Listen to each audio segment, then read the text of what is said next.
c'est l'enseignante Mazouz Friel qui assure le module remédiation linguistique au niveau de l'Institut national de formation supérieure paramédicale de Batna pour l'année pédagogique 2020-2021.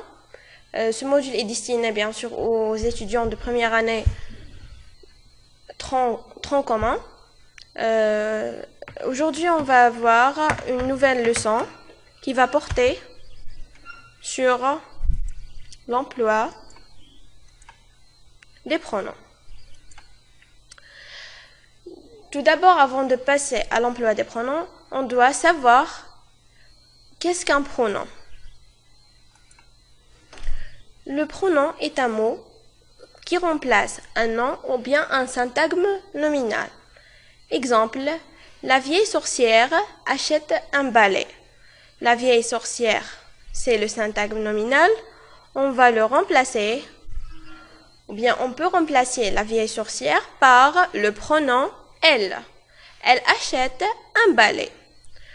Le pronom elle doit garder la même fonction. Ça veut dire quoi la même fonction? Il doit garder la même fonction du nom qu'il va le remplacer. Si on veut remplacer un complément d'objet direct, le pronom vient se placer entre le sujet et le verbe. Exemple, Paul lit ce livre à haute voix. Paul le lit à haute voix.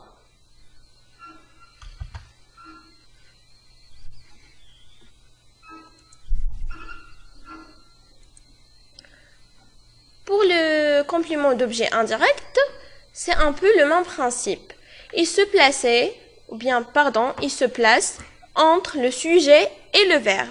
Exemple, elle parle à Robert, elle lui parle. Donc le pronom lui ici, il est placé entre le sujet elle et le verbe parler. Le pronom s'accorde en genre et en nombre avec le nom qu'il remplace. Exemple,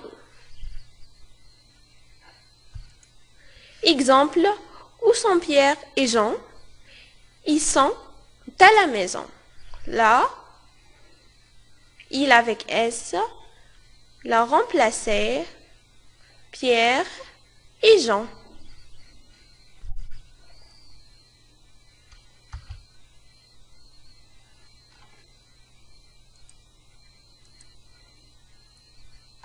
On distingue 6 catégories de pronoms. On a les pronoms personnels, pronoms démonstratifs, pronoms possessifs, pronoms relatifs, pronoms interrogatifs et pronoms indéfinis.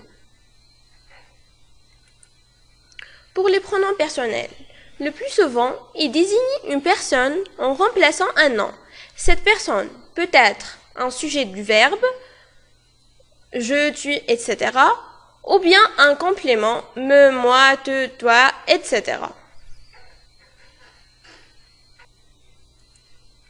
Pronom possessif, le mien, le tien, le sien. Le pronom possessif sert à remplacer un nom précédé d'un adjectif possessif, mon, ton, son, etc. Il varie selon le genre et le nombre du nom qu'il remplace. Exemple, voilà ma sœur, voilà la mienne. Pour les pronoms interrogatifs, sert à interroger sur l'identité d'une personne ou d'une chose, sur la nature d'une action. Ils peuvent être employés dans les interrogatives directes ou bien indirectes. Qui a fait ça? Ou bien dis-moi qui a fait ça? À quoi penses-tu? Je me demande à quoi tu penses. Lequel d'entre vous est le plus âgé? J'ignore lequel d'entre vous est le plus âgé. Les formes composées, on a les formes composées des pronoms interrogatifs. On a lequel, duquel, auquel.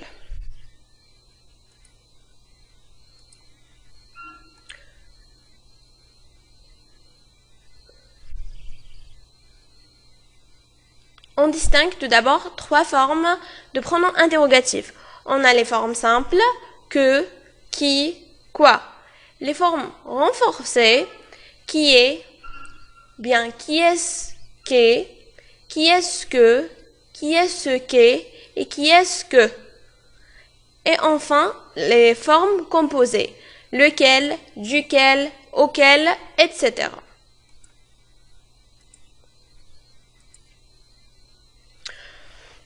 Pour le pronom relatif sert à introduire une proposition subordonnée,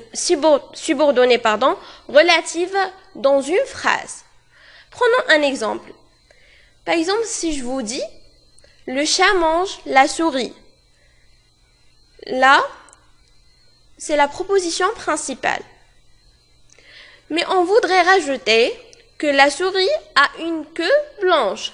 Alors, on va écrire « Le chat mange la souris ». La souris a une queue blanche. Mais cela fait une répétition.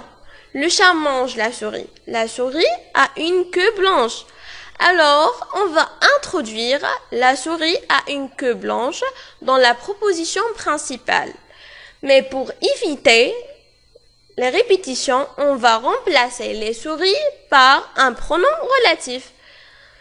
Exemple, le chat mange la souris qui a une queue blanche. On dit que qui a une queue blanche est une proposition subordonnée relative.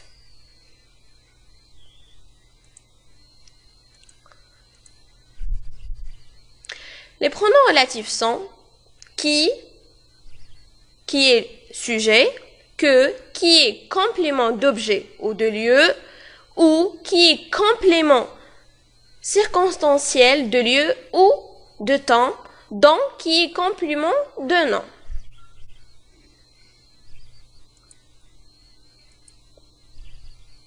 Les pronoms indéfinis.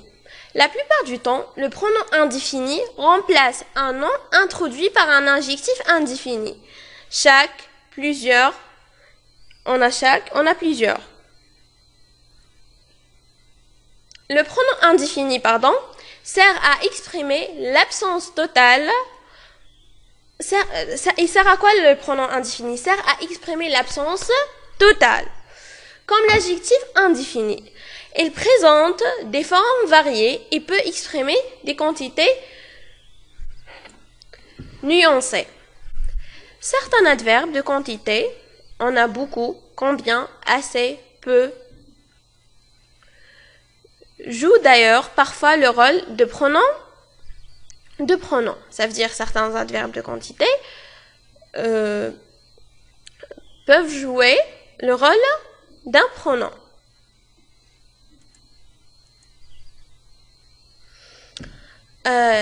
Les formes des pronoms indéfinis. On a personne, rien, aucun, aucune, d'aucun, nul, l'un, l'autre, ni l'un, ni l'autre, plusieurs, en, quelqu'un, chacun, etc.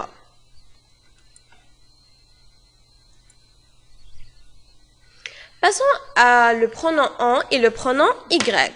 Pour le pronom en et le pronom y, en est utilisé pour remplacer un nom inanimé. Ça veut dire quoi? Un nom inanimé, ça veut dire un objet qui est introduit par de, du, des. Exemple, veux-tu des pommes? Au lieu de dire oui, je veux des pommes, je vais remplacer des pommes par le pronom en. Oui, j'en veux. Le pronom y est utilisé pour remplacer la même chose. C'est un peu le même concept. Remplacer un nom inanimé, mais cette fois-ci, le nom est introduit par à ou dans. Dans, c'est plutôt pour le lieu. Exemple, vas-tu à Paris? Oui, je vais à Paris. Oui, j'y vais. Passons maintenant au quatrième cours, qui va être sur l'adverbe, plutôt les adverbes, ou bien l'adverbe et l'adjectif, ou bien les adverbes et les adjectifs, pardon. L'adverbe. C'est quoi un adverbe? L'adverbe est un mot invariable. Ça veut dire quoi, invariable? Ça veut dire qu'il ne change pas, qui précise ou change le sens d'un verbe, d'un adjectif ou bien d'un autre adverbe. Exemple, elle court rapidement. Elle court comment? Rapidement. Ici, l'adverbe rapidement vient de préciser le sens du verbe courir. À quoi servent les adverbes?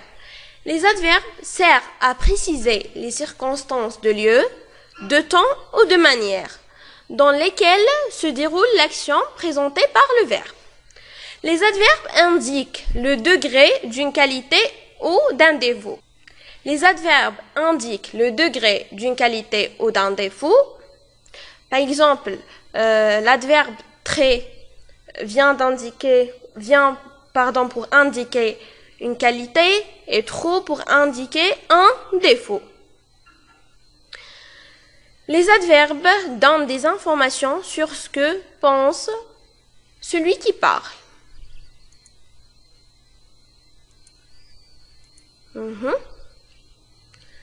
Donc, les adverbes peuvent modifier le sens d'un verbe, d'un adjectif ou bien d'un autre adverbe. Sous quelle forme les adverbes se présentent-ils? Les adverbes se présentent sous 3 formes différentes. On a des mots simples, hier, ici, maintenant, etc. Des groupes de mots, on a tout à coup, au fur et à mesure, ne pas, jusqu'à là.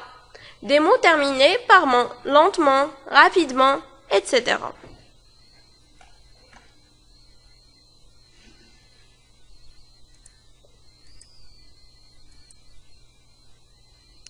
Comment les adverbes en ment se forment-ils?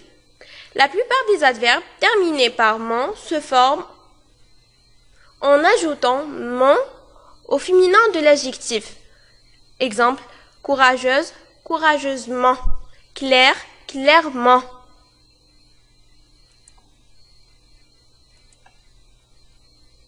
Les adjectifs terminés par en forment leurs adverbes en ement. Exemple, prudent, prudemment, impatient, impatiemment. Les adjectifs terminés par en forment leurs adverbes en amant. Brillant, brillamment, savant, savement.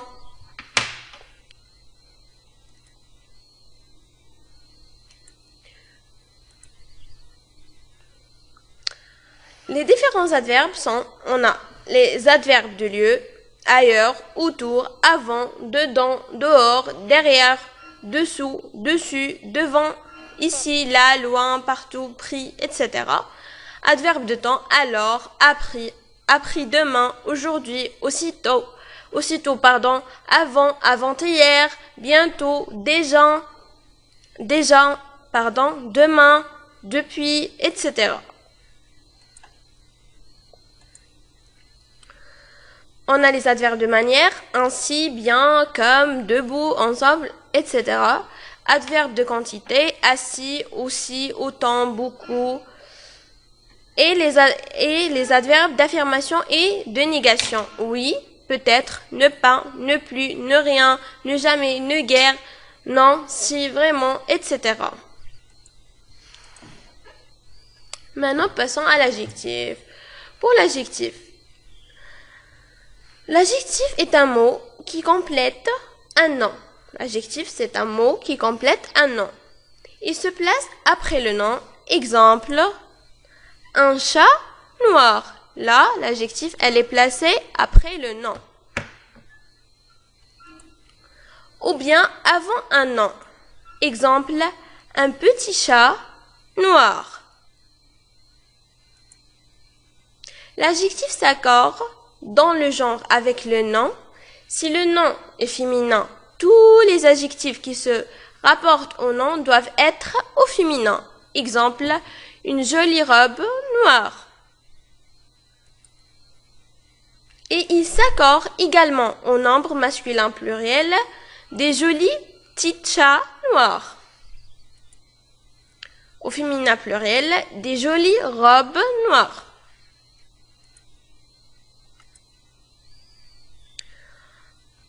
L'adjectif qualificatif occupe la fonction de l'épithète.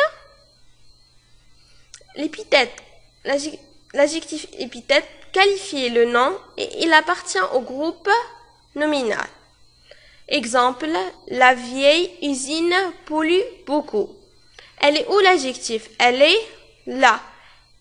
Elle appartient au syntagme nominal. Elle qualifie le nom usine. Donc là, l'adjectif, c'est un adjectif épithète. L'adjectif est attribut de sujet quand un verbe d'état est placé devant lui. Les verbes d'état sont être, paraître, rester, devenir, sembler, demeurer et l'expression avoir l'air. Exemple, cet acteur est amusant. Elle est où l'adjectif? Elle est placée après un verbe d'état. Le verbe ou bien l'auxiliaire être. Merci pour votre attention. Au revoir.